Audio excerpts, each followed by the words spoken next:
Welcome to the King of the Court podcast with Ben Riggs and Ben Staten. Welcome to the King of the Court podcast. I'm Ben Riggs. This is Ben Staten. Yep. All right, man. Well, Steph Curry, Kawhi Leonard squared off today.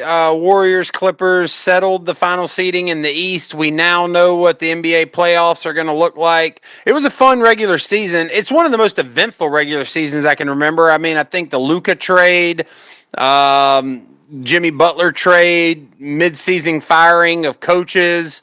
It was very much like a TMZ season. It was just like a lot of drama and gossip. I mean, the Mavs just never stopping with sort of like putting their foot in it after the Luka trade.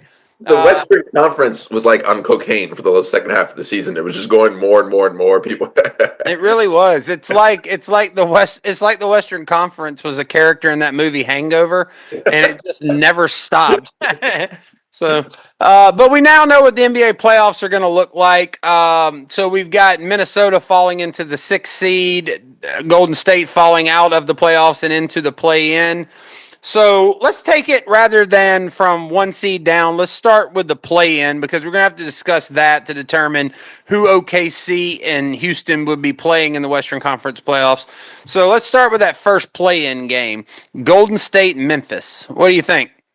So on paper, this is a fantastic matchup. Yeah. You got the younger Grizzlies, the upstart Grizzlies, with a really good young core of Jaren Jackson Jr., Desmond Bane, versus the old core, Draymond and Steph, with the new addition of Butler. But Butler's 35 years old. Yeah, still older. And you would expect this to sort of be one of those series of the old grizzled veteran team fighting off the younger upstart, but the dynamics are actually completely inverse what you normally see. The Grizzlies have fucking imploded under the stretch. Well, they were part of the cocaine-induced Western Conference hangover bender that the season ended with them firing Taylor Jenkins and moving on to their Finnish coaching replacement. They fired their coach with like 10 games left and then immediately got ensnared in a scandal with their point guard is now throwing fake grenades into the stands because he's mad at the NBA after making three-pointers. Really healthy spot, setting aside any of the political stuff. Really healthy spot for your team. I will say, like, it is an upgrade to go from guns where there is some... like it's sort of a hot button issue with school shootings, mass shootings, that kind of thing, to grenades, which aren't really a flashpoint. Like, we haven't really had a big issue with grenades. So I don't really care anything about Ja's celebrations. I think Ja needs to worry about making more big shots. And then he can celebrate however he wants to, as far as I'm concerned. But, I mean, look, the thing about the play-in is it has the March Madness element because it's one and done. 100%. And in a one-and-done situation, anyone can win. Jaren Jackson Jr., Desmond Bane, Ja Morant. I like Scottie Pippen Jr. I like Santi Aldama. Like they've got some pieces on that team that could go out there and beat the Warriors. No doubt about it. But I mean, I think if you're betting money, you got to bet with the Warriors. 100%.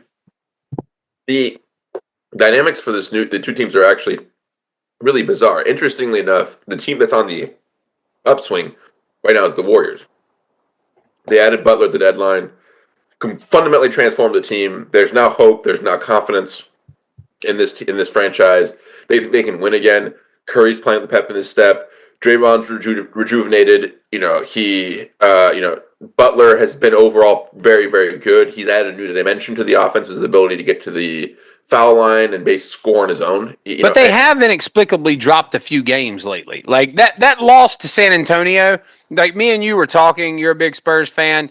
I don't mean to toot my own horn, but pretty early in that game, I was like, hey, the Spurs are not just leading, but they kind of feel like they're controlling the game a little bit here. And you're like, no way the Spurs are going to win. I understand why you would think that. And honestly, when the Warriors climbed back in it towards the end, I thought the Spurs were going to drop it too.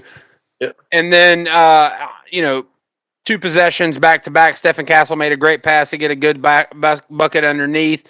Other end of the floor, Draymond ties it up at the free throw line. Then Harrison Barnes hits that game winner. A hell of a game winner. Hell of a game winner.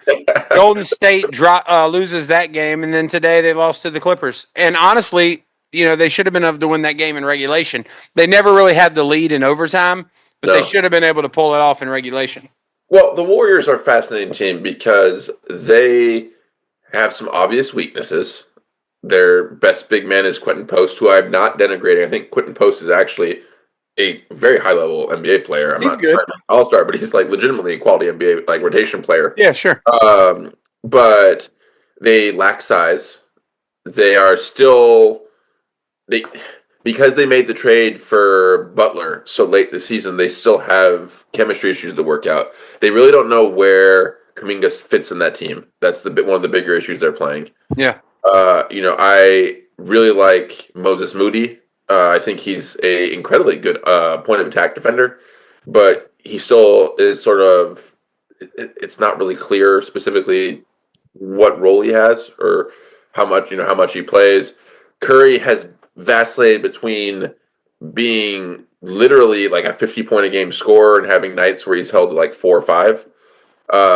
But quite frankly, this team still right now, as constituted, is, unless you're having one of those Brandon Pajemski 9 of 10 nights against the Lakers, it's still very Curry dependent. When Curry plays really, really, really well, they're very, very good. Oh, well, that Curry water off, the team really struggles still. Curry, Stephen A. Smith and I very rarely speak of him in sort of a positive light, but I'll say this. Like a week or two ago on First Take, I think he had a good point. I don't know if it's right, but it's certainly a good point. He said the most feared player in the NBA is Steph Curry, and the reason for that was because like he just has this ability that if he goes off, yes, like it's virtually impossible to do anything with it, and it is very difficult to overcome. That said, Curry went off today. Yeah. Curry was magnificent in the fourth quarter. And so, it's not impossible. Another thing I'll say is while Steph Curry is still a very, very, very, very, very good basketball player, like LeBron is a very, very, very, very, very good basketball player. LeBron is not what LeBron was in his prime. Like, and I mean, that maybe should go without saying, but sometimes I think we can be so mesmerized by how good these guys are that we forget how good they used to be.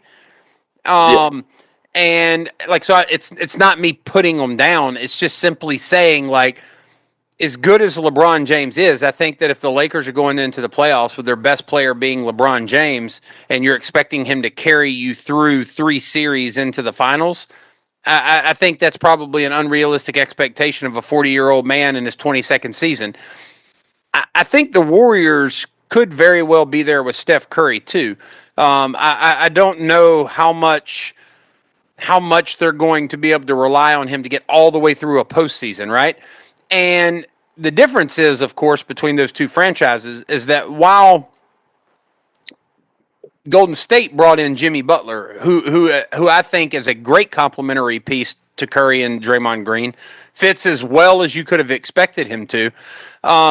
They did not put somebody else in the driver's seat in Golden State. When you look at the Lakers, Luka's now the best player on that team. Yep. There was a massive upgrade on that team. And we'll talk about them in a little while, but going back to it, like I have some concerns about the Warriors' ability to get all the way through the postseason. I do not have much concern about the Warriors in the Memphis series. One other thing I'll note about the Warriors before I ask you, really the only question that matters, is they played 9 guys today. Yes. Arguably the 4th most talented person on their roster did not get on the court. Jonathan Kuminga. Yeah.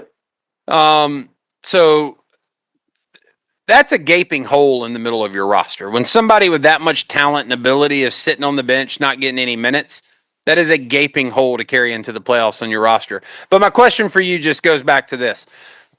Who do you have winning the because if we're going to do a playoff preview, we can just do it almost like we're filling out our bracket. Who wins Golden State Memphis? I have Golden State. I have Golden State as well. So that means we have Memphis moving on to the second play-in game where they would be playing the winner of Sacramento Dallas. So let's talk about that matchup for a second. Sacramento, got rid of De'Aaron Fox, brought in Zach LaVine. They got DeMar DeRozan, Domantas Sabonis. Keon Ellis has been playing well. Keegan Murray, Malik Monk. My question out for the play-in, Malik. That's yeah, I forgot about that. But when we talk about Zach LaVine, he's been as good a shooter. Yeah, I mean that guy. If that guy, me and you were talking about the other day, if that guy gets his feet underneath him when he's going up for a shot, y'all can all just start turning around and run to the other end of the court. That ball is going in. Oh yeah, one of the best. And like that shot also, like, it doesn't hit the rim. Like it go, that one just goes straight through. But no, Sacramento, one of the best. Best way, one of the elite offenses in the NBA.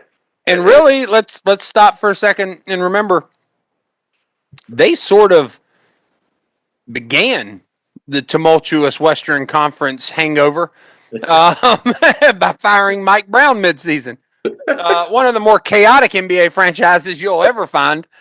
Great fan base. One of my favorite things is they were like, they couldn't get their shit together fast enough, so they let him run practice that day and then fired him after it. So he had to do a full day of work before he got fired. 100%.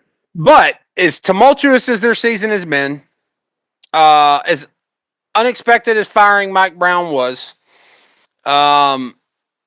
losing De'Aaron Fox, all that, nothing compares to the dumpster fire that you've seen in Dallas. I was listening to Bill Simmons' podcast the other day. They did a thing where they went through and they were like, how many teams in the NBA would you rather own than Dallas?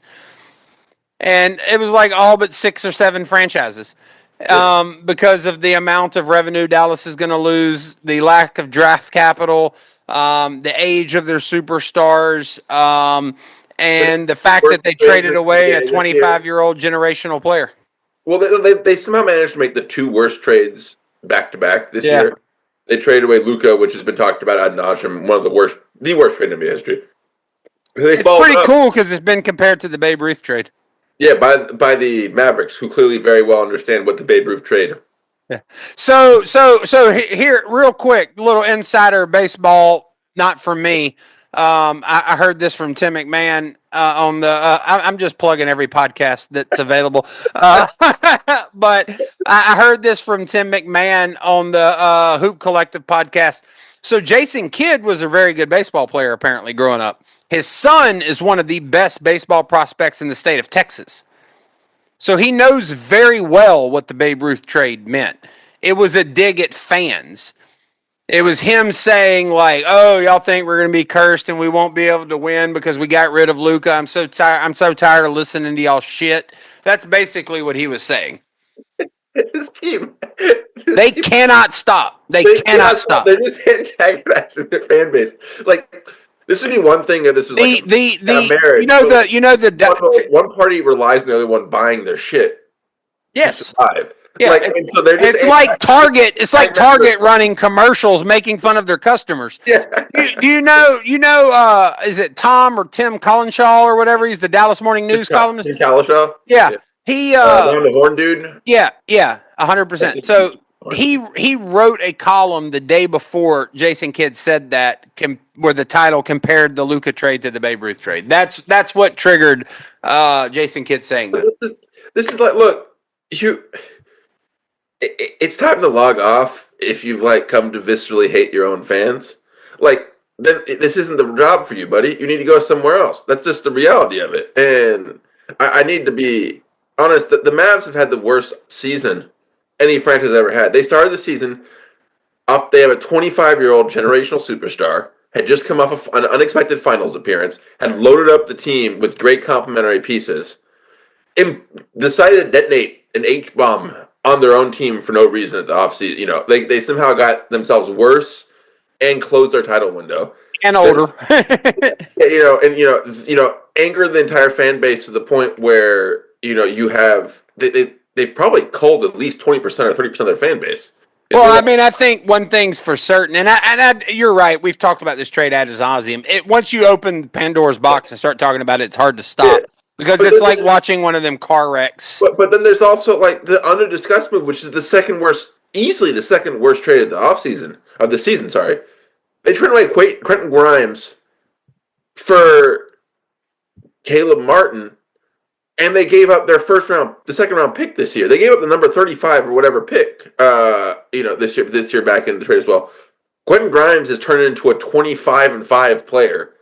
If Quentin Grimes had managed the stats he had in the second half of the season, in the first half he would have been a surefire all-star and probably been in discussion for an all-NBA team. This, they lost this, which is made worse by the fact that Kyrie Irving then immediately got hurt. So they could have really used Quentin Grimes and everything he was providing. This team has impressively destroyed itself in the short term, the long term, the medium term, whatever other terms are available for you to look at. But they're coming into the playoffs. They really tried to make a run at not making the plan. The Phoenix Suns, however, had other plans. And proudly refused to let the Mavs get an early vacation. So, you have a situation where you have a team that has a injured AD, Spencer Dinwiddie, who's played more minutes this year than any other Mav, and a second best player who's arguably either Najee Marshall or Klay Thompson, and going up against the Sacramento Kings, and all that being, the Kings are probably a pretty bad matchup for the Mavs in the best of situations. AD struggles against Sabonis typically. A hobbled AD is probably going to struggle even more against Sabonis, I would imagine. The Kings' weakness is their inability to defend the point of attack. The Mavs have literally no one who can take advantage of that. Literally no one. The Kings have the ability to spread the floor and shoot. That's one of the things they want to do. The Mavs defense struggles the most against teams that are able to bomb away from three and have good ball movement. The Kings have good ball movement. I'm definitely going to favor the Kings in this one. The Kings also have, they have play-in game legend Jonas Valanciunas, who is, I believe, the all-time leading scorer in play-in games. He's played every single scorer and rebounder. He is. If I'm not mistaken, he doesn't average the most points per game in play-in games, but he has scored the most total number of points because I believe he has not only been on teams that were always in the play-in since the play-in was conceived, but his team, if I'm not mistaken, also lost the first round of every play-in, assuring that he played the second round of the play-in as well.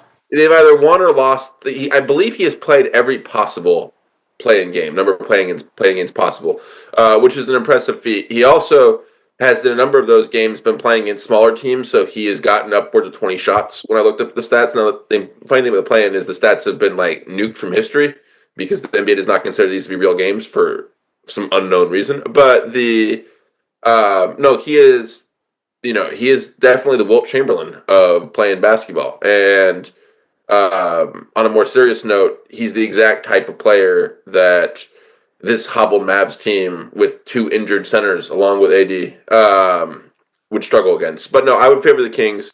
I think this is the most depressing of all play-in matchups you could possibly have. Two teams the Kings who are talking openly right now about blowing it up in the offseason, facing the Mavs who already blew up their team. So you're going to have a situation where they're going to be facing a team which looks like their future. No, I think that I would favor pretty heavily the Kings here. I think it's not going to probably be that close. Yeah, I think once again you got to have the caveat of it's a one and done situation, so anything could happen. I would favor the Kings. I would say this that. Anthony Davis has had a couple of good games here of late, really struggled against the Lakers, who denied him the ball, basically. But he had a bounce-back game. he scored 23 and he had 23-point triple-double against Toronto. Now, I'm not entirely certain that's something that you can hang your hat on, but he did have a 23-point triple-double against Toronto. He had 27 against the Clippers, who have a Defensive Player of the Year candidate in Zubac on their team at center, and then 34 against Atlanta. So I think AD can get going for Dallas. I also think it's possible, and I guess this is sort of a double-edged sword, because I also think it's possible for Dallas to free AD from Sabonis potentially by running their two-big lineup and forcing Sabonis over onto Gafford, who also is more at full strength than Derek Lively is, and a bigger body. So I think they could maybe create some matchups for themselves that are more advantageous that way.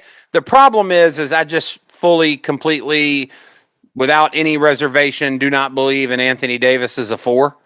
And that's another part of the trade that I think has just been lost on me, because I look at the Mavericks center rotation, and I do not believe they have anywhere near the best center on their team in Gafford and Lively prior to AD's arrival. But I think in terms of a rotation, a two-headed monster, they had the best center rotation in the NBA before AD got there.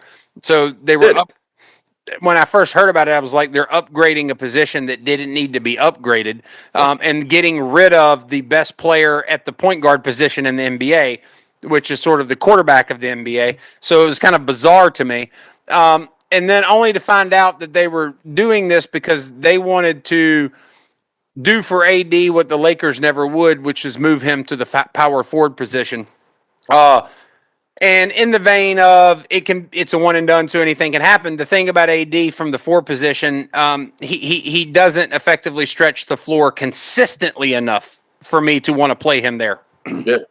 But for the purposes of a play-in game, he can have those nights where he's very hot in the mid-range and at the elbow. Oh, yeah.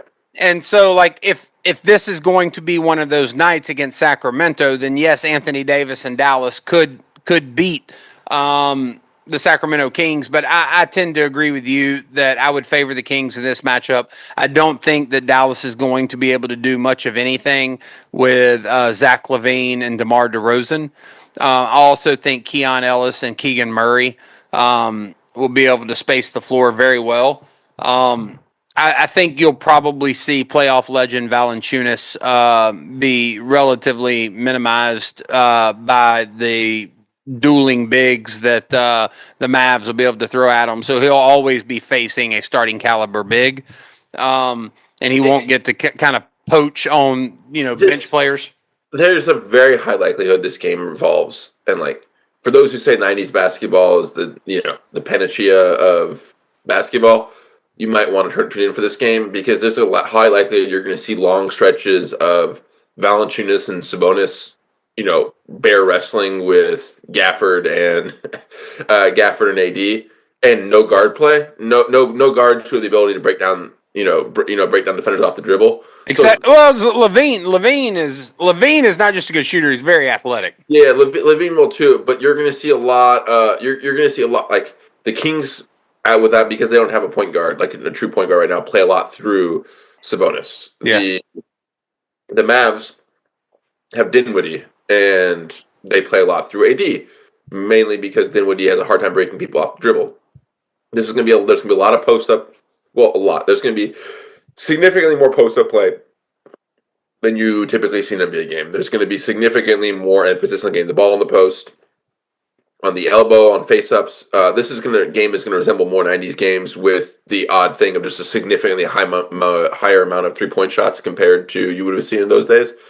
But I still think, push comes to shove, I think that the offensive weapons the Kings have, DeRozan, LaVine, Sabonis, are significantly higher are significantly better than the remaining options the Mavs have. Now, if Kyrie Irving was healthy, no question. That's a different game. That's a different game. But this hobbled, Mavs team that we're seeing right now, one that just I think a lot of Mavs players, for understandable reasons, also seem to want the season over.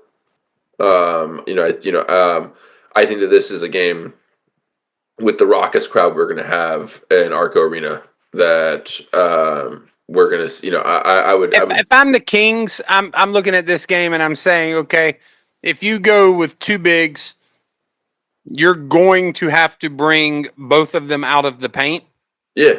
Because Sabonis shoots 40% from three, and he's an excellent passer.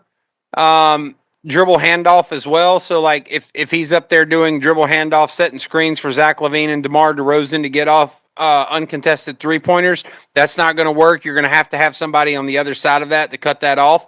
And if you have two bigs out there, Gafford's going to have to be on probably Keegan Murray.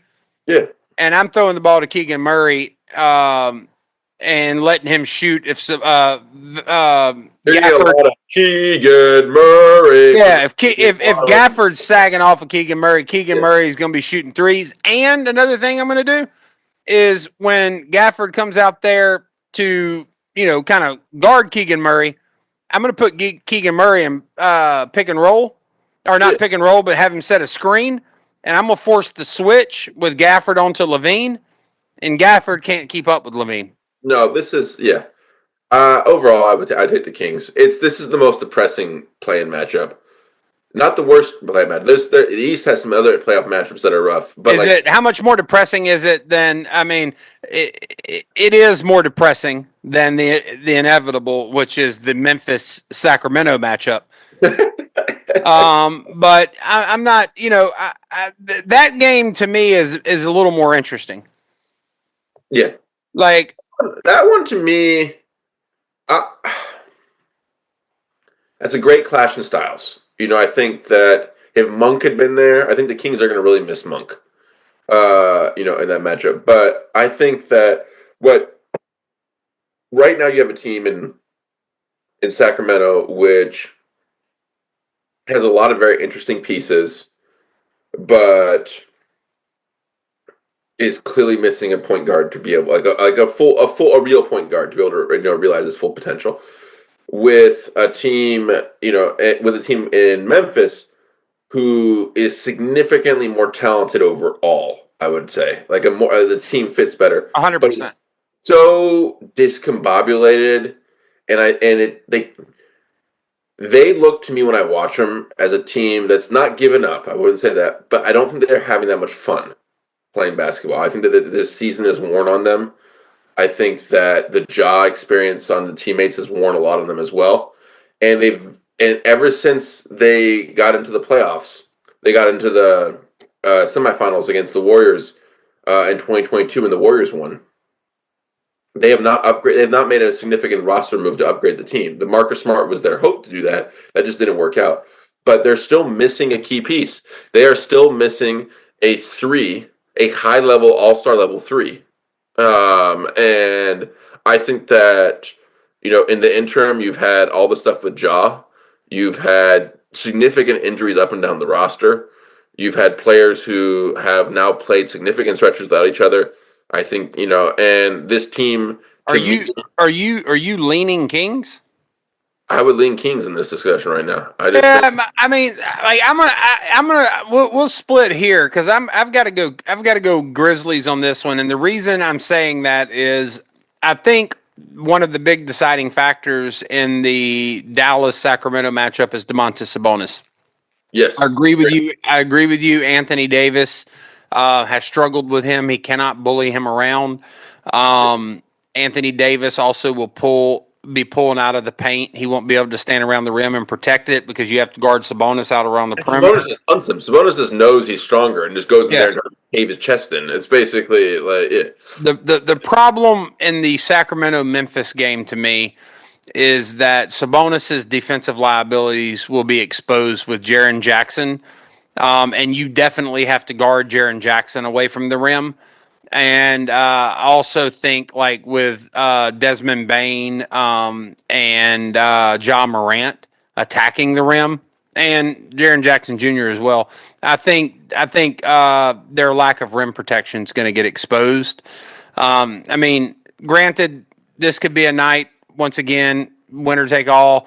It could be a night where Zach LaVine and DeMar DeRozan and Keegan Murray and Keon Ellis and all these guys are shooting lights out. But I think if you played that game 10 times, I think the Grizzlies are going to win the majority of them. I just think I think their roster overall is just better constructed. And I think that the biggest defensive liabilities that Sacramento has will be exposed by the Grizzlies. Yeah, I mean, they played 4 times this year. I think they split the season series. When I actually think that there is a chance that Sabonis holds up better against Jaren Jackson Jr. than you would expect, for the sole reason that Jackson Jr., a large part of his offensive arsenal is the using his off arm to try to shove the defender as far away as possible underneath the rim, so he can get his little floater shot off when he drives to the hoop. And I think Sabonis has the strength to be able to actually stand up pretty well against that. But I do agree that any fair analysis of how these two teams play has to take into account that the Grizzlies are just a significantly more talented and well-rounded team.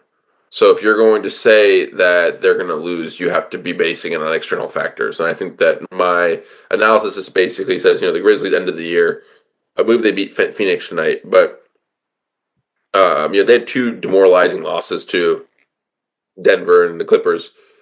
I think that this could be a team that's just ready to end the season. But hey, look, this is a game that, if they show up, if Memphis shows up, they should be able to win this game.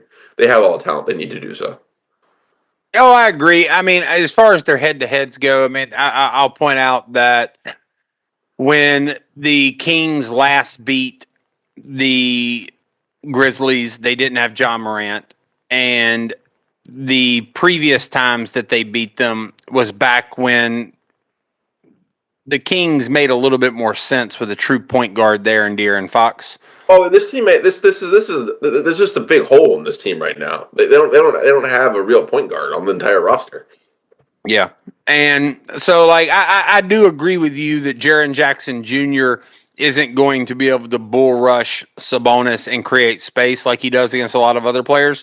But he will be able to pull Sabonis out of the paint, which will open things up for everybody else.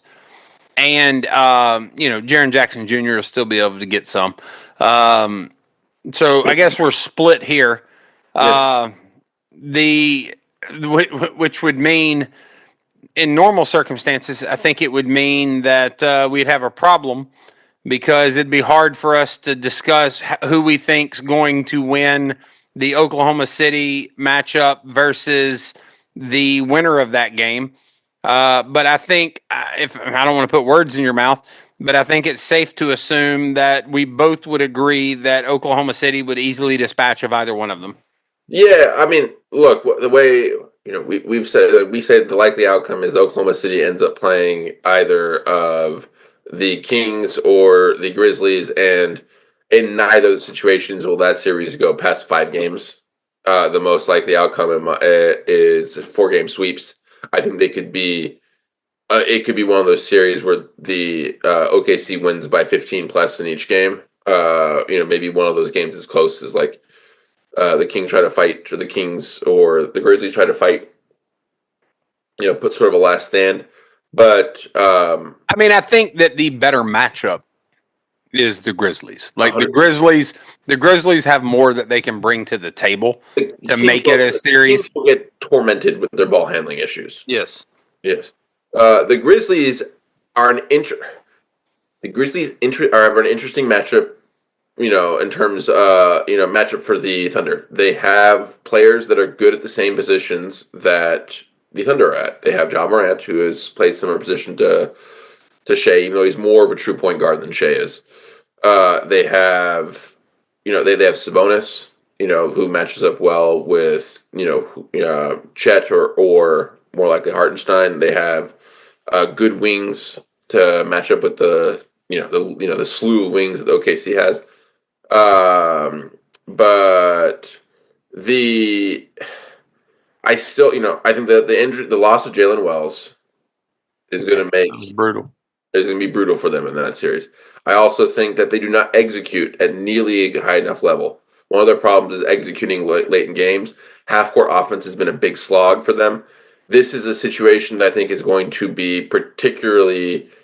It makes OKC a particularly bad matchup. OKC is is a team that tries to slow you down, force you to execute at a high level to break their defense. They just don't have the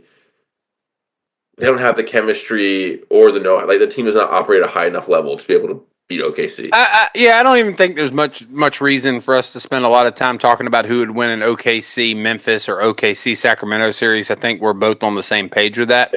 For the sake of the playoffs being fun to watch, I think the best case scenario would actually be Golden State slips and drops it in Memphis. That would be great. That's what and then Golden State wins the second play-in game. And so you would have Golden State versus Sacramento and then Memphis playing Houston. Because I actually think both of those matchups would be fun. Yeah. Okay, Golden State, OKC would be a 6-7 game series. Oh, I think Golden State presents a problem for OKC because I don't think Golden State is afraid at all of going small against OKC. Yeah. And they want to. That's what it wants to do. And the thing you have to remember about OKC, there are a number of things that I want to remind people about OKC, but for the purposes of this conversation, OKC is built to deal with the Dallas Mavericks and Luka Doncic. Yes.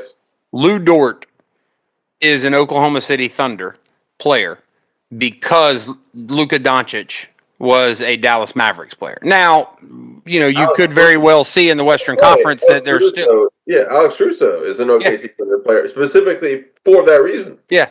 So, now all this could still end up being, useful for the Thunder in a matchup against the Lakers if it happens in the playoffs, but in the Western Conference Finals. But as far as a matchup with Golden State goes, Dort's not going to do well with Steph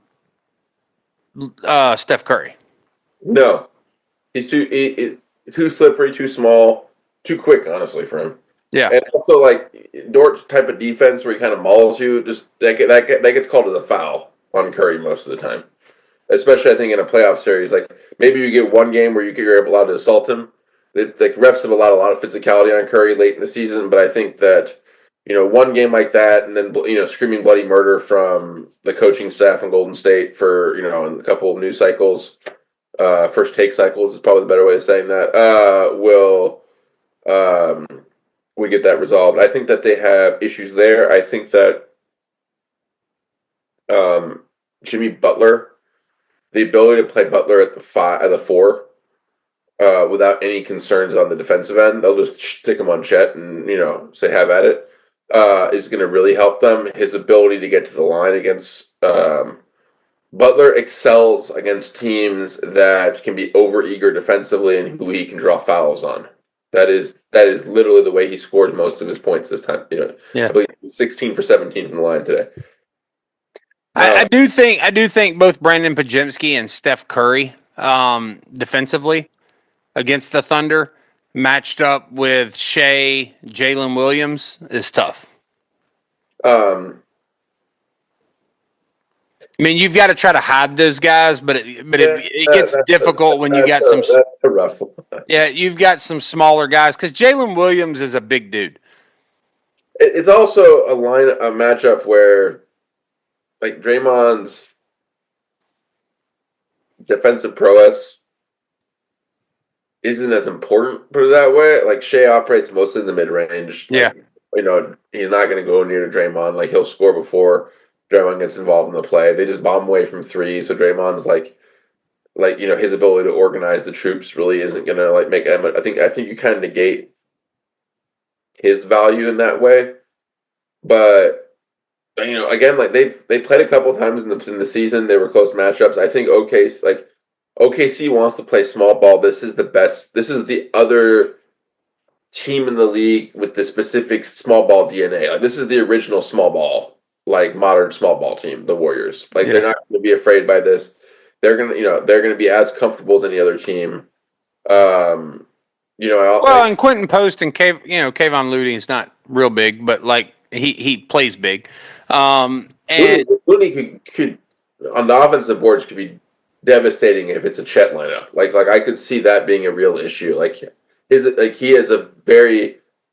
the best offensive rebounders in the league, especially against bigs who aren't particularly physically imposing. I could see him playing a role. Yeah. So like I mean I want to see the matchup. I think it's probably not likely. I think Golden State's going to win their first play-in game, and I think you're going to end up with Memphis, OKC. But we'll see. I hope it's not Sacramento OKC because I think OKC steamrolls them. I think Memphis might be able to pick up a game or two. Yeah. But moving on to Houston, where we are most likely to see the Warriors matched up with the Rockets. So this question to me comes down to: do you think that Amen Thompson can do to Steph Curry a facsimile of what he did in the late season matchup between the two teams? A facsimile, yes. I don't think he can do exactly what he did. Steph Curry's too smart a player. He's been around too long. He's going, and Steve Kerr's a good coach. Like Draymond Green's a smart player. Jimmy Butler's a smart player. They're going to figure things out. Amen Thompson is as athletic as a player in the NBA as you're going to find. He is a savvy defender for somebody his age. Yeah, he's just as athletic a human being as you'll ever see. Like he's one of those guys you just watch him. Holy shit, this is one of the most athletic humans ever. Yeah. Period. Yeah. And he's a savvy defender for his age, and he's long. Very rarely do you have a player with his body type that can effectively guard a player like Steph Curry. But he certainly can. I will say this though, while I agree with you, that will be a major factor in the series. I don't think it's going to be what it comes down to. I think what it's going to come down to is whether or not you believe Houston has a player who, when opposing teams' defenses are scheming against the Rockets, can effectively score and sort of anchor the offense in a way. They do not. They do not. And I think that Draymond Green, and this is unusual for him.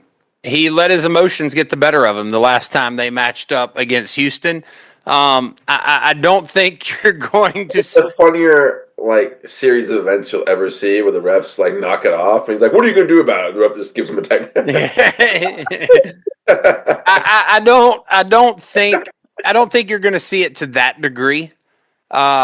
I also think they'll be more reluctant to throw Draymond Green out of he'll have to do a little bit more kick Sengun in the nuts, which is clearly not beyond him. But I think that I just don't have that much faith in Sengun or Jalen Green as being a primary scoring option. I think one of them, or on any given night, could do it every now and then. But I don't foresee either one of them being able to carry the Rockets through a series. The problem with Sengun and Jalen Green is that they are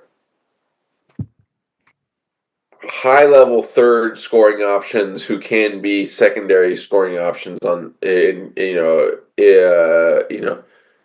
case of need to break glass type of situations, who are being thrust into the role of primary scoring options. And both of them are good enough on any given night. I mean, just to put it. I mean, Pat Connaughton had 42 tonight. NBA players are incredible players, but I think that I think Sengun and Jalen Green are good enough on any given night to just go off. But consistently to win a series, that's tough for me, man. I think OKC is going to walk all over, Memphis, and I think Golden State's just too much for Houston. I think they are too. I think that it's also Houston's one of there's like a handful of teams in the league that have gotten very physical. And Ime Udoka is very much the we are the silverback gorilla. The 800-pound silverback gorilla. Yeah, he's right behind Joe. Let me hand you a coin, Missoula. Except that his thing is less sort of like quirky. Like, did that dude just talk about coins? No, yeah, like, Joe Missoula. Joe Missoula's a weirdo. Yeah. And Missoula, and Udoka's the guy who was trying to physically intimidate LeBron James last year. Missoula, Udoka's the guy sitting at the bar who's just ready to fight at any time, kind of a thing. I mean, what's your problem? It's like, yeah. But the and I think that they definitely got under the Warriors' skin. Draymond's reactions to the Şengün were precipitated in part because Şengün was trash talking him and had that great dunk on him. Yeah. I think they got into the Warriors' heads, and I think that there is you can be physical as the Warriors. That the Warriors' size is one of their issues, but I don't think that's the thing that is going to work over 7 games. I think the Warriors are too savvy. I think the Warriors are going to be able to figure that out, and I don't think that the Rockets have right now the scoring.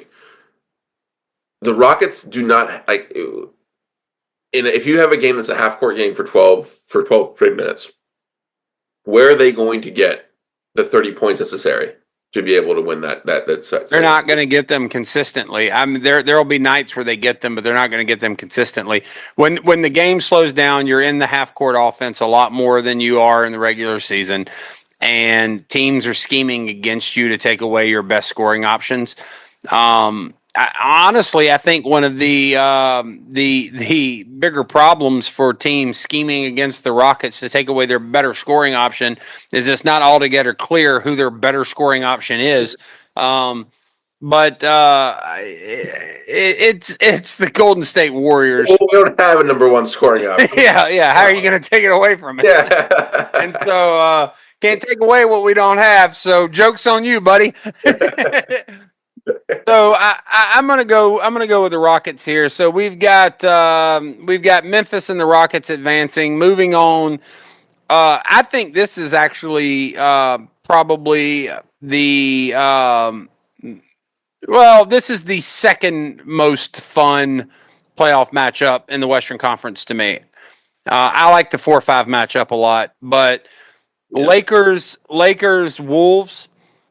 All right. So give me the case for the Lakers as our residents, Lakers homer. Look, normally I want to say Lakers homer. Normally I want to say look. To be clear, I think LeBron homer is a more apt description there. Oh, yeah. Luka homer even more than LeBron. It's so weird. The Lakers are the Yankees to me. I hate them. And then LeBron goes there and I'm like, I'll watch. And then as I'm watching, I'm like, I really like this Austin Reeves kid. I love I forget who gave him this nickname, but it's a great nickname. May have been Kendrick Perkins. I don't know who it was, but he calls him the Kobe of the Ozarks. That's too smart for Kendrick Perkins. Okay. Yeah, I don't know who gave it to him. It's really good though. But I started watching Austin Reeves. I was like, I like this kid. And then my favorite player, Luka, gets traded there in the middle of a cocaine binge by Nico Harrison. And so I guess I am the Lakers homer now. But look, interestingly enough, I'm not going to waste anyone's time by saying, when Luka is organizing your offense, the gravitational pull that Luka Doncic is going to have, he's going to collapse your defense. He's going to get in the paint. He's going to kick it out. When he's kicking it out to somebody like LeBron James, who's probably the only other player other than Jokic in the NBA who can see the floor the way Luka does and make all the passes Luka makes, or a lot of the passes Luka makes. it becomes incredibly difficult to deal with two guys like that on the floor at once. And then, lo and behold, the third option's Austin Reeves, who can, apparently score with the best of them and get to the foul line with the best of them. All that stuff is kind of obvious. The weakness for the Lakers is you don't fully unlock Luka's skill set until you have a good vertical spacer that's running to the rim or playing out of the dunker spot, and they don't have that. I don't think that's going to matter because at the end of the day, for me, the Achilles heel of this Minnesota team is that it's just entirely too easy to take Anthony Edwards out of a game. Yes. And Anthony Edwards, it's weird because there have been moments this year when you see teams sort of show him the double team where he's passed out of it. Yeah. And seem like he's gotten better. And if you need more evidence of why, I think that the Lakers will be better. Like when asked like what he's been doing to improve against double teams, he said, "I've been studying Luka Doncic film." Well, yes, if this is the situation and you're studying the film of the guy you're playing against, I'm going to prefer the guy you're trying to learn from than you. But he takes 2 steps forward, 1 step back, and you've seen like at the beginning of the year, it became a lot of like moaning and groaning about being double teamed, almost like waxing philosophically about this. He's like basketball, not as much fun. Yeah, like it was almost like he was making the plea. Shoot for open shots. Yeah, that's exactly what you can boil down what he was saying to. Like, look, guys, since I've been a kid, I've loved basketball, and one of the things I really loved about it was scoring. And y'all aren't letting me do it. What the fuck? And he was like shirtless, just like talking into like a row of like 7 mics, or he's like, "Look, yeah, I'm thinking about this a lot. I don't want to be guarded, and no, I think that's a big thing. He also has done. He's just had a weird year. Like he came in. But after but real quick after the complaining about you not letting me score. Yeah. He was like, well, shit, I'm going to take matters into my own hands. And we saw a lot of hero ball. Yeah. So, of late, people have been higher on the Memphis Grizzlies. And part of the reason, I'm sorry, not the Memphis Grizzlies, the Minnesota Timberwolves. No one's been higher on the Memphis Grizzlies. Like, let's be very clear about that. But, and I understand why. They're 8-2 in their last 10. But let me tell you about their last 10. Tonight, they beat the Jazz. Previously, they beat the Nets. Game before that, they beat the Grizzlies. They're a play-in team. Game before that, they lost to the Bucks. Game before that, they beat the 76ers. Game before that, they beat the Nets. Game before that's that infamous game where they beat the Nuggets and Jokic had 60 or whatever. And Russell Westbrook just coughed the game up in the final minutes. Yep. Or the final seconds. And that was without Jamal Murray. All right, so they beat a Jamal Murray-less Denver Nuggets with a huge assist from Russell Westbrook. Yep. Game before that, they lost to the Pistons. Game before that, they lost to the Suns. Game before that, they lost to the Pacers. Game before that, they beat the Pelicans. Game before that, they lost to the Pelicans. Game before that, they lost to the Pacers. And then game before that, they beat the Jazz. So they haven't beat a full-strength playoff team, and they've beat a play-in team, and then everyone else has been a tanking team, with the exception of the Phoenix Suns, who are so bad that they're losing like a tanking team without being a tanking team. So I think that some of the hype about Minnesota is getting a little bit outside of its skis. And at the end of the day, this is a team that Luka Doncic, famously dispensed of last year. And this team is worse than that team. And I think Luka, LeBron, and Austin Reeves are going to be too much. And quite frankly, when it comes to scheming to take Anthony Edwards out of the game, I actually think J.J. Redick could be one of the better coaches at doing that. Well, here's another problem with this lineup. Timberwolves have 2 defensive players, high elite defensive players in their lineup. They have Jalen McDaniels, and they have Rudy Gobert. McDaniels is too skinny to guard either LeBron or Luka. Luka has had a field day with him in the past by just shoving him under the rim. LeBron would be able to do the same thing. Conversely, Gobert is also I'm not going to say he's not valuable. I think that the Lakers do have some verticality issues, but he's just not the player I want to be able to exploit the Lakers' size problem. He's also not the kind of player I want with the ball in his hands against a defense that swarms. Not at all. And he's also the type of player who I think he'll be able to grab offensive rebounds, but I think the swarming, as you mentioned, is going to make it hard for him to score off of them. And he's also the type of player that you can stash Luka on, which we saw last year. The Lakers can get away with these small lineups where I can see the Lakers playing a lineup with Finney-Smith, Rui Hachimura, Luka, LeBron, and Austin Reeves, and surviving off of that and doing well. So I think his effectiveness will be negated. So that negates the 2 primary cogs of the Wolves defense. So that matter, throw it sideways conversely, you flip to the offensive side. It has been shown that you can take Edwards out of the game by swarming him and turning him into a playmaker. Even assuming he's able to get the ball out, who's your second option? Julius Randle. Are we trusting Julius Randle in the playoffs? Because that has never worked, not a single time in the past. And the second thing is a Julius Randle offense, one where he's taking the ball in the high post, going to be efficient enough to compete with the 3-point barrage that the Lakers are going to show on them. The Lakers are going to shoot a ton of threes. They are going to try to grind you into dust. They are going to play physical. They're going to play pressure. They're going to be very happy to turn this into a rock fight. I think that this is going to be an interesting series, and I think that the Timberwolves could absolutely win 1 or 2 games. I think it goes probably 6. This isn't going to be a sweep. Yeah, I think it goes 6. But I think that the Timberwolves typically need to be bigger and tougher and stronger than you to win. The Lakers are the biggest team in the league, absent the center position. They are a colossus of a team, except at the center position where they're kind of they have a beanpole.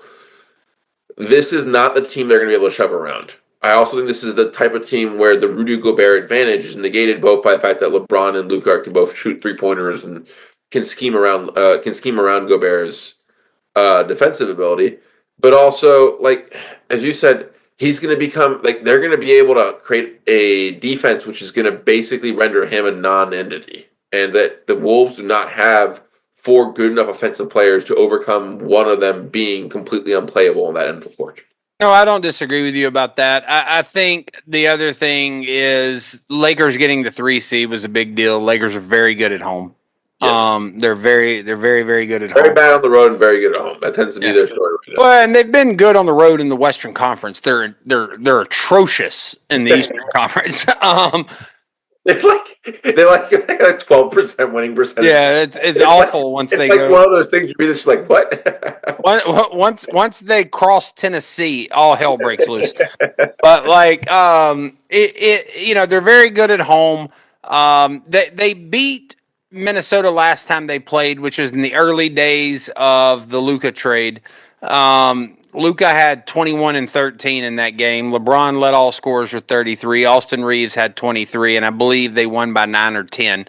I think you're going to see a much, much, much different Luka Doncic. If I'm not mistaken, Luka scored over 40 in both of his last games. And is shooting the 3 a lot better than he was when he first got to LA. A lot better. And I think that when Luka's making his 3s, that's when that's when he's nearly impossible to do anything with. So one thing I'll mention too is typically Luka Doncic has eased into playoff series. He rarely comes out in game 1 scorching hot. But the difference in this playoff series is that is not LeBron James's or Austin Reeves' MO. It's definitely not JJ Redick's MO. No. And so I suspect that even if Luka does ease into it, you're going to have to deal with a very well rested LeBron James, Yes. who basically is going to have a week off, a week and a couple days off, since he's played, and I think this is just going to be too much for the Timberwolves. I assume you agree.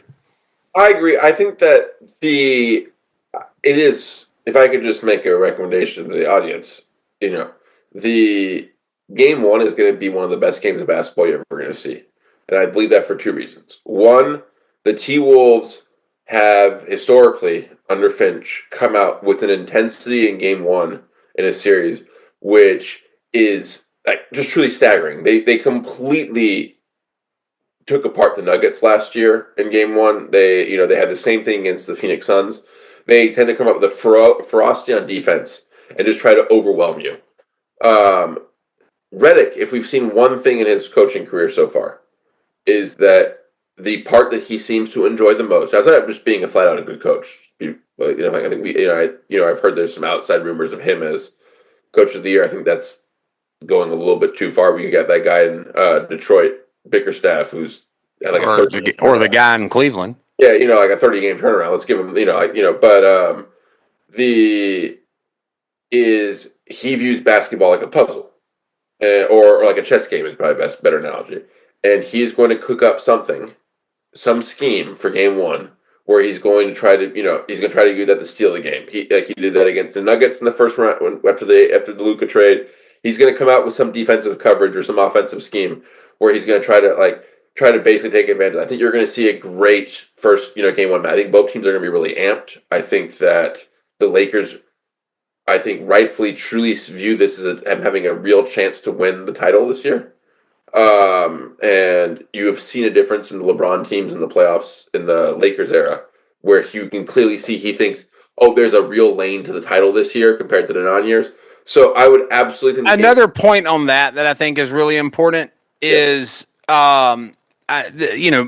Minnesota has playoff experience. I'm not taking that away from them. It does not compare to the level of experience that you have on the Lakers side. I mean, you've got Luka, who's played in the finals, 2 Western Conference finals. You've got LeBron James, who's played in basically all of the finals. You have Austin Reeves, who's been to a Western Conference Finals. Gabe Vincent, who's been to a Finals. Rui's been to a Western Conference Finals. Like, all these guys have been there. There's not a single guy that is a rotational player for the Los Angeles Lakers, absent Dalton Connect, whose minutes have been really sparing, and I doubt you'll see him much in the playoffs, that does not have Western Conference Finals or Eastern Conference Finals or higher. Conference Finals or higher level experience under their belt. No, everyone does. The tons of finals experience here too. I mean, like the rotation player with the least amount of playoff experience right now is Jackson Hayes. And everyone else, I believe, off the top of my head. Well, I guess Jackson Hayes wasn't there when they went to the Western Conference Finals against Denver. So Jackson Hayes does not have that level of experience. No, but I also think Jackson Hayes is going to get like 5-7 minutes a game, and also like what he's being asked to do isn't something that's going to be like he's not going to fall apart. No, I agree. He's going to be the same guy. Yeah, he's just his problem is just he's Jackson Hayes. If you ask him to do what he does well, he's going to do it very well. If you ask him to expand anything beyond the small, if you ask him to expand the scope of work, anything beyond what he does well, it becomes an adventure. He can, I'm not saying he can't do it. It's just there's a lot of it becomes really ups and downs. Well, if you remember last year in the Minnesota-Dallas series, leading up to that against the Clippers and OKC, it was just Lob City. Yeah. And then when you got to the Minnesota series, Rudy Gobert's drop coverage took away the lob. You didn't see that very much in that series. So I don't know how big the role is going to be for Jackson Hayes. I agree with you. It's probably going to be sparse minutes. I think you're probably going to see a lot of Rui, LeBron, and I don't know why you can't guard Rudy Gobert with Rui. Or Jared Vanderbilt. Yeah, or Jared. But yeah, and I think like I'm just trying to think I'm saying I think you can put Luka on Randall. I think you can put Luka on Nas Reed too. You can put Luka on McDaniels. The only player you can't put Luka on that team is Anthony Edwards. And look, here's the other. Even then, in some situations, you can. It's just I don't want him on the 3-point line because Edwards is just going to bomb away from three over Luka. Luka's going to take a step back and take away the drive. Yeah. And Edwards is going to pull up on him over and over and over. Yeah. I don't want I don't want. I mean, obviously, I don't want the matchup with Luka on Anthony Edwards, but like that's not the Lakers can address that. That's not going to be an issue. You've got to be forcing him to switch more onto more than one player for it to be a issue throughout a game. It could be an issue if we're talking about a 1-point game down the stretch and they're looking to force a switch on from Luka onto Anthony Edwards. But Edward isn't a maestro of an offense enough yet to generate he's not going to go aggressively hunting Luka every time. Like he's not going to do what LeBron used to do against when he was in the Cavs against the Warriors, where he would just bring the ball up the court and then get the screen he needs to get Curry on him and then try to take advantage of Curry. Like Edwards doesn't have that ability or the knowledge to be able to do that over and over again. And it's also not a matchup where I think he's going to be able to score consistently, efficiently enough to be able to fully justify that being the sole thing the offense is doing. And the Lakers' defense rotates so well too. I wouldn't be surprised if the strategy is when Luka gets switched on to Anthony Edwards, take away the 3-point shot, give up the drive. Somebody will step up. We'll rotate. And look, there's a bunch of different things. He's also what made Lob City so effective with Luka was how good of a lob passer he was. And he could throw lob passes. He get lob passes off on the tightest of angles. I've seen Luka throw a lob pass from the free throw line at the other end of the court. Yeah, and passes that were elite that looked easy but were just elite. That's not something that we're just doing. No, agree 100%. The other thing, to your point with that is when he drives, if you take away the shot at the rim, effectively what you're going to have. He may complete the pass, but if you take away the obvious corner option, which I believe the Lakers will be able to do, the most likely pass that he's going to make is not going to result in an easy open shot. It will probably result in the offense being reset. 100%. So what do you think about the next matchup, Clippers-Denver? This is the best matchup of the first round to me. I'm so excited. I think this has the chance to be the greatest first round matchup in NBA history. And the reason I say that is you have holy shit, and that's a big endorsement. You have a player right now in Jokic who's closing in on being a top 5 player at all time. I think people are sleeping on the fact that if his career continues at the way it's staying right now for another 6 years, which he should absolutely do unless he decides to retire early. He's only 30. And he doesn't jump. So I don't think he's not like he's losing athleticism is going to be a big loss for him. You are talking about a player who has a chance to be in the GOAT conversation, depending on how well his team does. And you have him on a team that has undergone some turmoil with firing their coach 3 games before the season.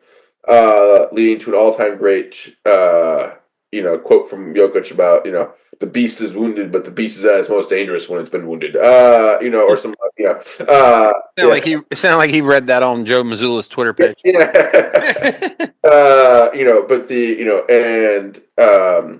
Facing off against a Clippers team with what looks to me, and correct me if I'm wrong, this is like prime Terminator Kawhi. This is I mean it's definitely up there. I mean I don't know if it's the best I've ever seen him, but it's good. But it's The thing I'd say about this is and this is just sort of like a cold take, like no stats backing it up. I didn't check. That's podcast take right there. Yeah, I feel like there is maybe a little of the burst Yeah. in his step that's gone. Like, and I mean, some of that, like, I'm not even attributing that to the knee injury. I mean, he's just getting older too. But for example, that last shot tonight against Golden State where he had Draymond ISO'd, Yeah. he couldn't turn the corner on Draymond because Draymond was taking away the drive, and but I think he's compensated that. I think he's a better 3-point shooter.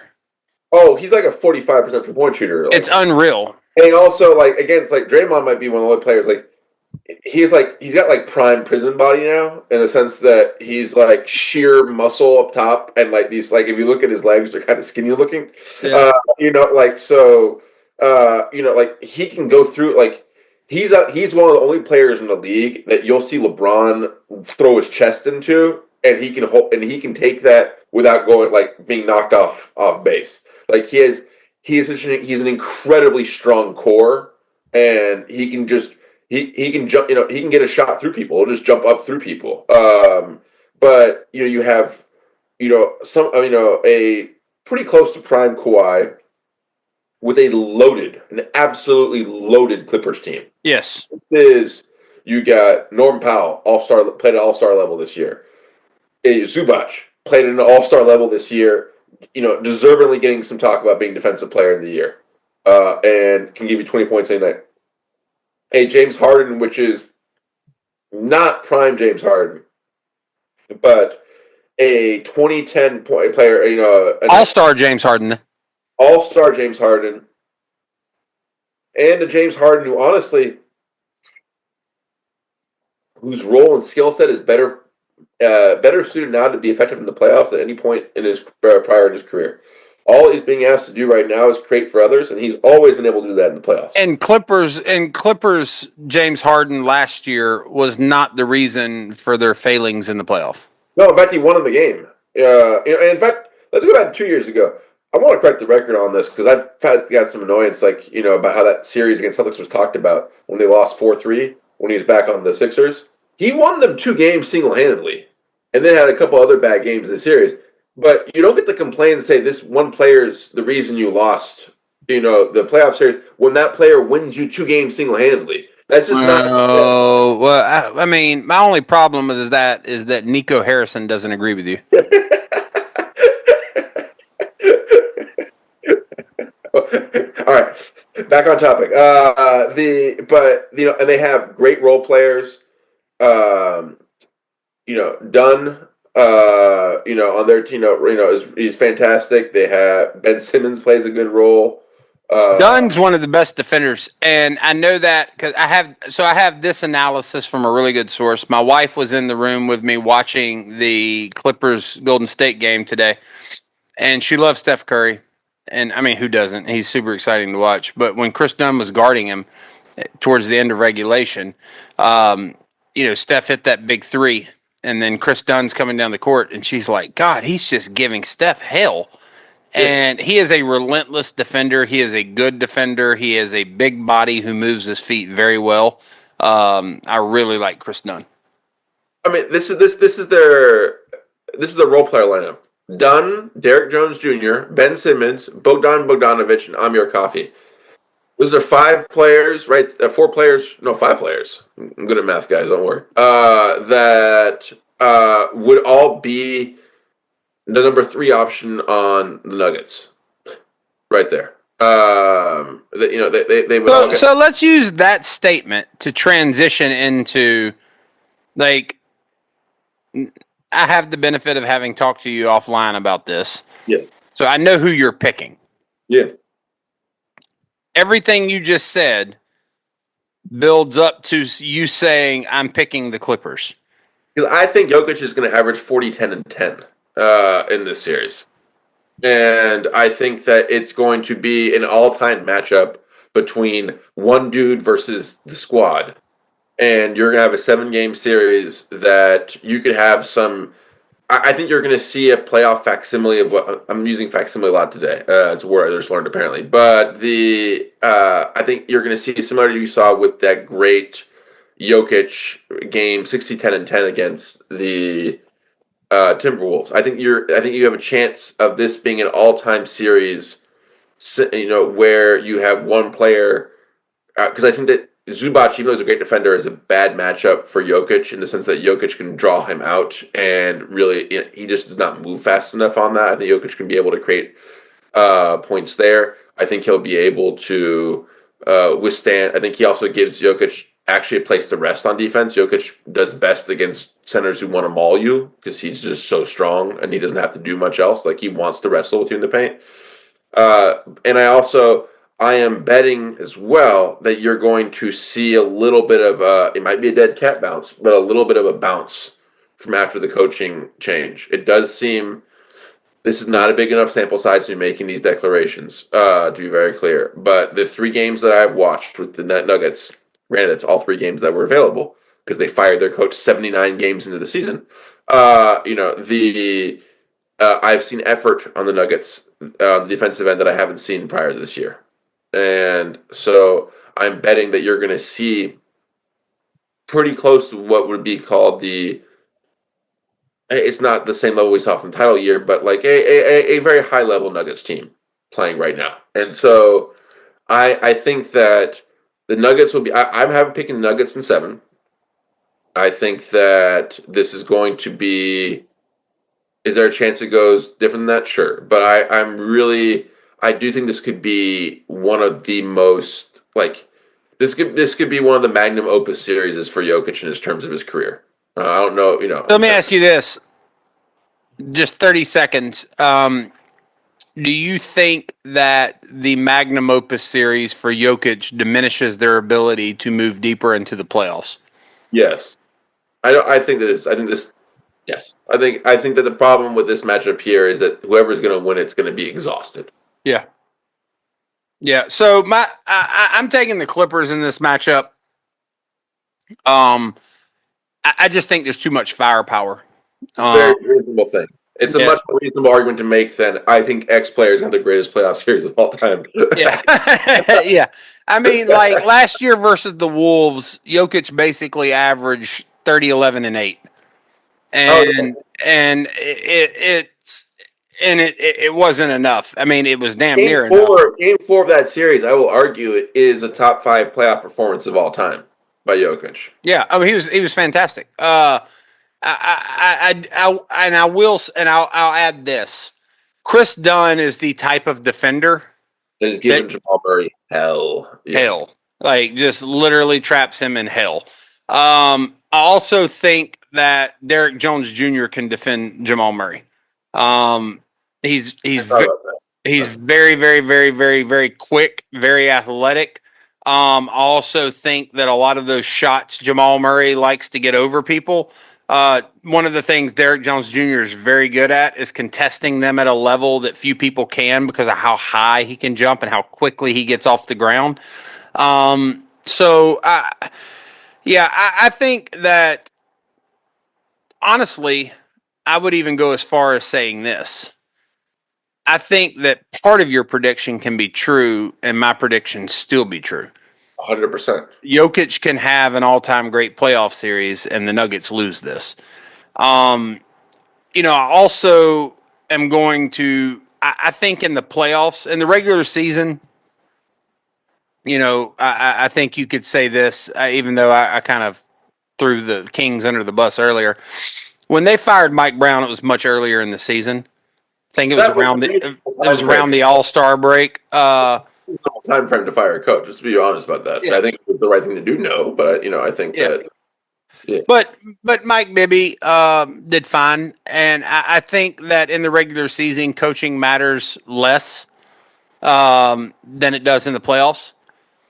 And when I look at the Nuggets bench, and then I look over at the Clippers bench, and I see Ty Lue and Van Gundy, I feel really, really, really confident in the game plan that the Clippers are going to roll out and execute, particularly on the defensive end of the floor. No, I agree with that. I think that we've actually 2 of the greatest playoff series, well, at least the last one was underrated playoff series in NBA history was the the year where the Clippers and Mavs played and everyone won on the road every game, basically, I believe, until the last one. The 7-game series where the Mavs tripped out to a 2-game lead, the Clippers came back, and then basically Luka was averaging 40 points a game, and then Kawhi basically matched him and actually outplayed him for the last couple of games. We've seen this between the Clippers and other teams that have had these heliocentric offensive players. They have in the past. Now it's a very different team. Paul George was still there, but I just remember how good that series was, and I think that you could see something here. On the Nuggets front, I think that they're another wild card that's gonna be really important. Porter Jr. Porter Jr. has to have a big series. They need his shooting, but also I think that he does present a matchup problem a little bit for the for the Clippers. I think that you're going to see Kawhi on Aaron Gordon. I think that's probably most likely because Gordon's such an important part of Jokic's passing game. And I think that the rest of the focus of the team is going to be on shutting down Murray. So they need Porter Jr. to have a big series. They need him to break out of the slump he's had in the second half of the season. Yeah, I think the most likely matchup for Michael Porter Jr. is going to be with Derek Jones Jr. I think you'll see Derek Jones Jr. Still too tall for Derek Jones Jr. though. He's very tall. Derek Jones Jr.'s. I think they're less worried about Michael Porter Jr. putting the ball on the floor and driving to the basket. I think if he becomes a serious problem, and this is another thing I really like about the Clippers over the Nuggets, is when we start looking at the bench. Yes. I look at the Nuggets bench. Oh, the bench is just a whole. It's just you just stare at the two benches and you laugh. I mean, these are different. The Clippers have players in the 10th, 9th, 11th, 12th parts of their bench who would start be the sixth man on the Nuggets. And so if I'm Ty Lue and I'm having a hard time containing Michael Porter Jr., I'm bringing Ben Simmons off the bench. I'm bringing Simmons. I'm bringing Batum. I'm trying a bunch. They have a bunch of other options. It's one of those series I can't talk too much about because then I kind of realize my predictions may be wrong. But there's a lot of blind faith in Jokic in this. But I do think that conversely, my prediction to put them if they beat the Nuggets, then I think this Clippers team has a path. I think they're a shoo-in for the Western Conference. That's a separate discussion later. But I think that that means you're seeing them in the Western Conference final. Well, it doesn't have to be a conversation for later. Let's just go ahead and ask the question. Yeah. Clippers beat the Nuggets. Because we could also do it this way. I understand your point, which is that you're making a prediction about this playoff series. You're not making a prediction about if we were to run this playoff series through a simulator 200 times, who would win the most. Because I think that you probably would agree that if we ran this through a simulator 200 times, the Clippers would be advantaged over the course of time. So if we were to posit a OKC Clippers series, yes, who are you taking? We don't have to spend a ton of time diving into these games because we don't even know that we're going to get these games. But there's very few things more fun than just pulling shit out of your ass and talking about what's going to happen in the future. This is what's made First Take what First Take is. Yeah. Instead of actually watching the basketball game in 6 hours, let's talk endlessly about the hypotheticals. I want to pick the Clippers. But when I feel like right now the thing that I got stuck in my brain is the images of the early game series this year before Kawhi was back, very clear, where what ended up happening with OKC was successful in making the Clippers run everything through Zubac, and he just wasn't efficient enough to score at a high enough clip to win. And I'm having a hard time separating that whenever I think about it. But I do think that with Kawhi back at his level. That's what I was about to say. Let me help you separate it. Kawhi Leonard wasn't on the floor.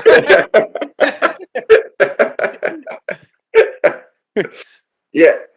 I mean, they just have so much. The problem with this team now, when you think about it. We mentioned Norman Powell like he was just a bystander. Yeah, and he's averaged 20, 50, 40, 90 basically this year. Clippers have 4 dudes who can score 20 points a game with their eyes closed, basically, right now. Yeah. And their fifth dude's an elite defensive player. Like what are we talking about? Norman, the only look if you're an OKC fan or a Denver fan that's looking for an argument against the Clippers, to me, this is one of the main pieces of it. Yeah. Norman Powell has been very good this year. No question about it. A lot of the cachet that Norman Powell has right now is based on his play before Kawhi Leonard came back. Yeah. And you've seen the rhythm for him get disrupted. Yeah. He's not getting the shots that he was previously getting. And there is a microwave scorer element to Norman Powell. And when you take that away from him, he struggles to be as effective on the offensive end. I don't want to overstate it because I think Norman Powell's still very good. But you are not facing all-star break Norman Powell. No, not anywhere close. I think he's a rhythm scorer too. I think what he showed this year is Norman Powell getting 22 shots a game. He gets in a zone like that allows him to really I think he feeds off knowing he's going to have unlimited touches basically. But what makes his team so threatening is they can score any which way. You want to bomb 3-pointers with them, they'll bomb 3-pointers with you. You want to run a pick and roll, you want to run pick and roll to death, they'll pick and roll you to death. You have to get a basket in the post. They have one of the last remaining nearly extant Bonosaurs out there who's just going to go out there and mash it in the paint. You need someone who can get muscle their way to a basket, end the game shot. From the mid range. You got Kawhi. You got Kawhi Leonard. Defensively, you need a bucket at the end of the game. You got Kawhi Leonard. Yeah. You also have James Harden. You need scoring off the bench. You got Bogdanovic. He's a little more inconsistent than before. You need elite, pick and pop shooting. You got Batum. You got Norman Powell. Honestly, is an elite, spot up shooter. Kawhi Leonard's actually is an elite shooter from the 3-point line. They can do anything. The question with them is going to be one: can Kawhi remain healthy? I honestly don't have too much worry about that because he took so long to recover this year. He has not played that much basketball, and honestly, these hypothetical games. There's no point in just sort of staying too much on injuries and hypothetical debates because what am I supposed to disprove? I can't. I don't have the access to the medical records. And then two.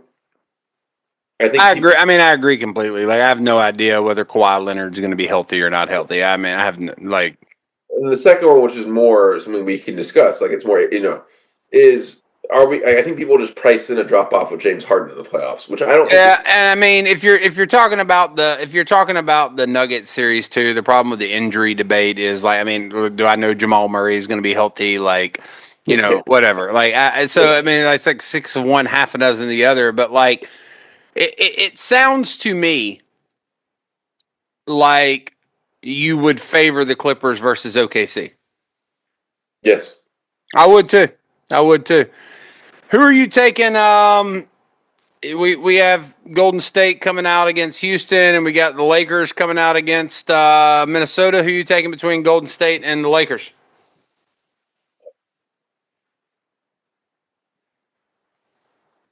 I'm split, man, on that one. I'm split. There's part of me that wants to choose. I think the Warriors, in terms of a matchup, this is a matchup that the Warriors are going to be more excited about than the Lakers, in the sense that the Warriors want to face a small ball team. I think that's very important to them, and it allows, and they also the Lakers have a lot of things. They don't have someone who can chase Steph Curry around. That's just not like Gabe Vincent's the best you're going to do with that. And He can do something with that, but what they're going to do is they're going to hunt Austin Reeves when the moment Austin Reeves is on the court, and you can't. Lakers really just can't take him off. That's not like feasible. And like what we saw the last time is when the Lakers focused on Curry, Podziemski was just getting open 3-pointers, right and left, and I don't think he's going to go 8 for 10, but like I think he'll hit him at a decent enough clip. I think that'd be a fun series. I will still go to Lakers in that one. Yeah, I'd go Lakers. I mean, I just think like at the end I of the hate the day, Lakers with passion, so like it's really hard for me to do this, and like I'll have to hold it against me. But I like the players in the Lakers. The Lakers themselves are a horrible organization. But the problem with the matchup for me is really like you and it's what we went to immediately with Houston. yes, Like I still feel like Golden State is in a situation where they're still heavily dependent upon Steph Curry. There's no question that Jimmy Butler's lightened the load for Steph Curry, but Jimmy Butler has not taken on enough of the scoring burden. no, Um, and quite honestly, like tonight against the Clippers was a game where Curry comes off the floor and they go on a 19-3 run. So they're actually getting, good production in the non-Curry minutes, and they still lose the game. That they need Steph Curry to work magic, and too often they're playing lineups where there's only 2 people or 3 people on the court who can score. and my thing with the Warriors versus the Lakers is, I mean, I agree with you completely. Like, I mean, it's not even that I agree with you. It's just I watched it. It happened. You can actually look it up on the internet. The Warriors beat the Lakers last time they played, Yeah, and they beat them soundly. I think that was on the back of Brandon Podziemski's career game, and I do not expect to see that moving forward.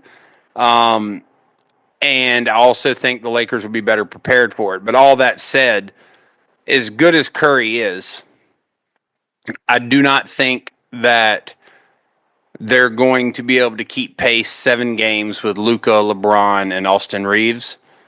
And I think that while the Warriors are comfortable with the Lakers matchup because it does enable them to play small ball, the Lakers are so much bigger than them, like still yeah, at every position except for the 5.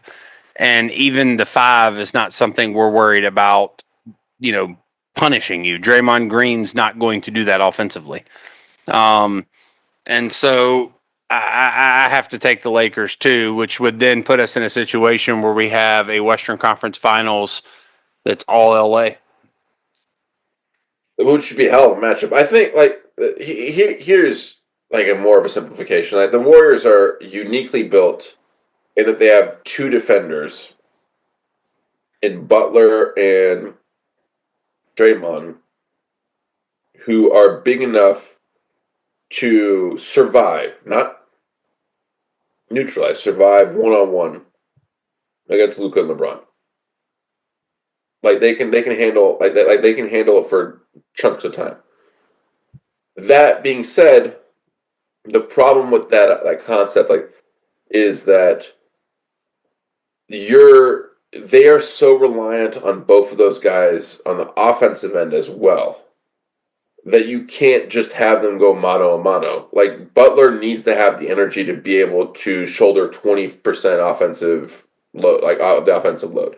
He needs to be able, he needs to have energy. That Draymond Green needs to have the energy to be able to basically run point for them for large chunks of time.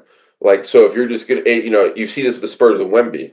Like they put so much on Wemby defensively, he's chasing up and down that he's got nothing left in the tank offensively at times, and so he just ends up floating in the corner on possessions. So I don't think over 7 games, especially in the second round playoff series where there's less time in between games, that it's a workable scenario for them to just be solely reliant on those 2 to be able to guard them and live with the results of it. I also think that both LeBron and especially Luka are too smart offensively they'll be able to figure stuff out. Like Butler is like a pesky defender, but I think if you put 7 games of him on Luka, Luka's going to be able to identify like what Butler's doing and basically scheme around that. Oh, I agree completely. And I also think that going back to like if the Lakers were going into the playoffs with LeBron James as their primary scoring option and heavily dependent upon him to carry the load, I wouldn't. As much as I love LeBron, I just like it's just not a realistic thing. Like he's not going to carry them to the finals. No. I feel the same way about Steph. Yep. I feel like we've gotten to a point in Steph's career where that's an unrealistic expectation. And 37 years old. Like, what are we yeah, doing? no, I agree. And I think that the thing we're missing in this is that while neither one of us really batted an eye in picking Golden State against Houston, Steph's matchup in the Houston series will actually be very difficult for him. Very exhausting. And so, like, when he shows up in that next round series, he's going to show up with less in the tank than I think Luka and LeBron and Austin Reeves. Like, yeah, I mean, like the thing about Houston is they're going to lay it like he's going to come out bruised. Like he's not going to just be running, being chased around. He's going to they're going to be playing him really physical. Yeah, and there's no one on Minnesota who's going to grind Luka and LeBron down. It's going to be the opposite. That was one of the funnier parts about the Minnesota Dallas series last year was you saw McDaniels like, I'm going to be physical with you. And Luka was like, shut up, fly. Yeah. Well, I mean, it was also like, you remember like that series kind of went, it started with the whole Kyrie thing. Anthony Edwards calling out Kyrie and then Kyrie basically putting him on oxygen.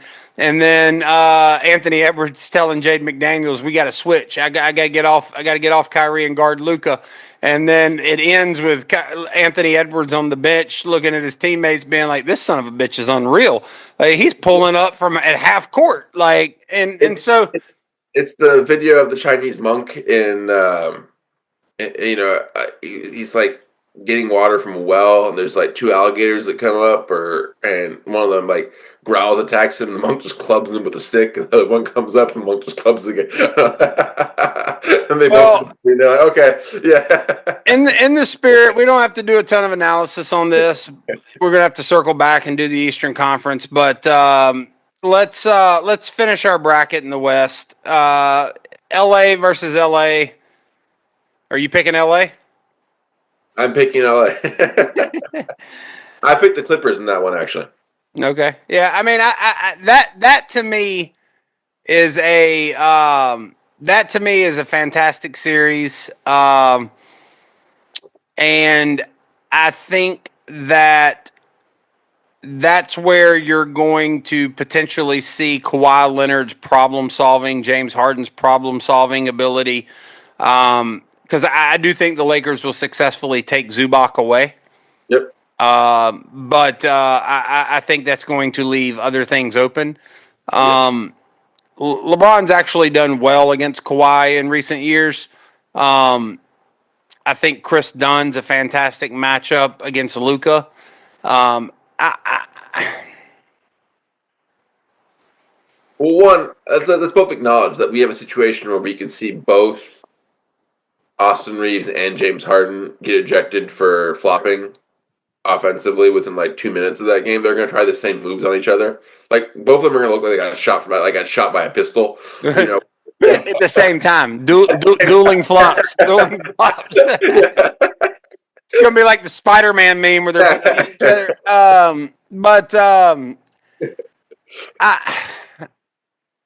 I think that's a 7-game series. I think that's going to take everything out of whoever wins it. If Celtics are going to be watching this, like, what the fuck's happening with these?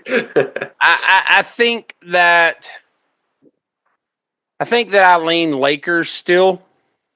And I think that's probably more out of fandom for LeBron and Luka. But I also think there's a piece of it where if there's a player in the NBA that I trust to perform in big moments, it's Luka. Yes.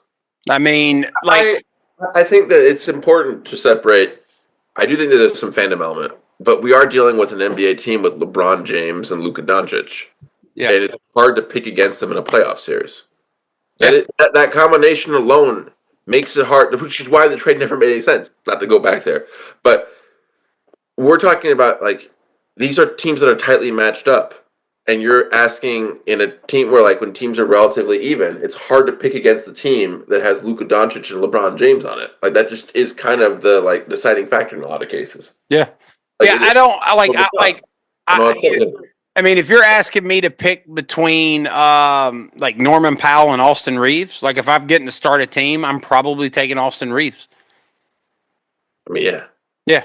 Like I think like you're just looking at like and to be honest with you, like if you're asking me to pick a coach, I have to pick Ty Lue, Yes. but it's not something I'm not thinking about.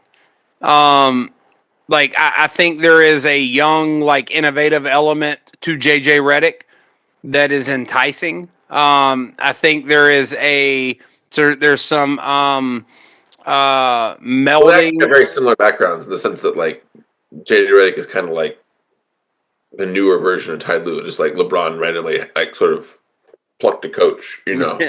Yeah. I was like, "You're a coach now." It's like, "Okay, cool, yeah." But Yeah. like, I think it's hard to pick against them. I think you're right about that. I think like Luka's superhuman ability to perform in big moments, and honestly, as much as he's done in the playoffs to demonstrate that, um, I don't know that I've seen. And you and I never talked about this on the podcast, but I don't know that I ever saw a moment that better signified that than his return to Dallas. Actually, like his ability to go from being truly wrapped up in the emotion of the moment, brought to tears by the emotion of the moment, and then to go out there and perform at the level he did. Um, and you know, I don't know because I've never met any of these people. I'm not in the locker room, but Brian Windhorst, not on a podcast, on ESPN, mentioned this, but I thought it was an astute observation. Is that Luka's been in Dallas the entire time since the trade? Yeah. Like he had never actually moved on, and there was a element of closure in his return to Dallas. There was a um there was a moment where his team embraced him, where the Lakers became his teammates, not Yeah. people he played with, but his teammates. There was a moment after the game where he said, like, had a lot of great memories here, loved it. It's time to move on. I think if all of those things are speaking towards this team growing closer together, the chemistry strengthening. I think with LeBron smelling the possibility of another finals trip at age 40 in year 22, Luka Doncic smelling redemption, um, and then JJ Redick's sort of psychopathic level of obsession. I think the Lakers could have something special. Um, and it really is hard to pick against them, even with Kawhi Leonard playing at the level he's playing at. This will be interesting for a couple of reasons. One, um, this will now be the third. If they do play this here, like this is going to be an extension of, LeBron has had two real rivals in the last 12 years, let's say. The major one is Steph Curry. The other one has been Kawhi Leonard. They only played twice. They played twice, but they've also sort of tracked their careers together. They just sort of never ended up at the same time. And I think that um, it would be great to see another Kawhi LeBron playoff series. We never got that during the Paul George era, unfortunately, in the playoffs. They never were really both great at the same time. Both had injuries at different times, but um, I think that it would be a fantastic series. I would, um, like it will be one of the things I'm most interested to see is Playoff Kawhi has typically been a Kawhi on a different level than what we've seen even in the regular season. He's he's one of the greatest playoff players you'll ever see. So it will be fun to see if we can see if we get anything close to that. But these are two really, really good teams. On the Kawhi level, I mean, the only thing to me that you have to that's even worth talking about with Kawhi, particularly when you start talking about Western Conference Finals or Finals, is at that point he would have gone through Denver. Yeah. Which will not be an easy. I'm picking them, but I don't think it's an easy series. And he would have gone through OKC. Oh no, we're talking about one of the hardest playoff. And if they get past that, they're going to go through Boston. Well, if they get past that, they're going through LA, most likely, and then through Boston. So, you do start to wonder, given his recent history about the knee and it holding up through all of that. But so long as that holds up, I have no questions about Kawhi Leonard's ability to perform. Yep. Like there's none of that. And I feel the same way about Luka Doncic. Really, the ones it shouldn't be even like a controversial position. LeBron's 40, Steph Curry's 37, Kawhi Leonard's how old? 33. 33 with I think significant injury history is an understatement. Like some of the guys who've been around a while, that have wear and tear on them. It's just not surprising that you could see their ability to perform deeper in the playoffs sort of wax. 100%. Yeah, and I think the same would be true with LeBron. But all that said, we filled out our brackets, and I'm excited about. I think this is actually going to shape up to be a pretty good playoff. Just not real excited about OKC's first round matchup, most likely first round matchup, and that's the one done. The rest of them are going to be pretty fun. Yeah, I agree. So make sure you tune in to King of the Court podcast throughout the playoffs, man. We're going to be covering all this. We're excited about it. We're going to provide analysis about these series, and we look forward to talking about it. Don't forget to like and subscribe to our page on YouTube, wherever you get your podcast. And until then, take care. Peace.